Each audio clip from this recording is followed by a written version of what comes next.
তার জীবন মৃত্যু একেবারে সন্ধিক্ষণে।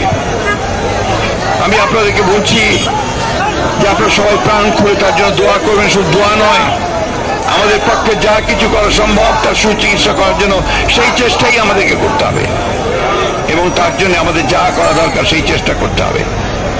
আমরা আসুন পরম করুণাময় আল্লাহ তাআলার কাছে এই দোয়া চাই যে আল্লাহ তাআলা যেন আমাদের গণতন্ত্রের প্রতীক, যিনি আমাদেরকে স্বৈরাচারের কাছ থেকে গণতন্ত্র এনে নেতৃত্ব দিয়েছিলেন, যিনি এই দেশে বহুদলীয় গণতন্ত্রকে আরো শক্তিশালী করার জন্য সংসদীয় গণতন্ত্র প্রবর্তন করেছিলেন, যিনি কেয়ারটেকার গভর্নমেন্টকে সংবিধানে সংযোজন করে তিনি এই দেশের মানুষের ভোটের অধিকারকে নিশ্চিত করেছিলেন, যিনি এই দেশের মানুষকে তার আর্থিক মুক্তির জন্য কাজ করেছিলেন, যে কারণে তখন বিদেশের পত্রিকাগুলোতে লেখা হতো ইমার্জিং টাইগার, একটা ভাগ বেরিয়ে আসছে অর্থনৈতিক দিয়ে বাংলাদেশ।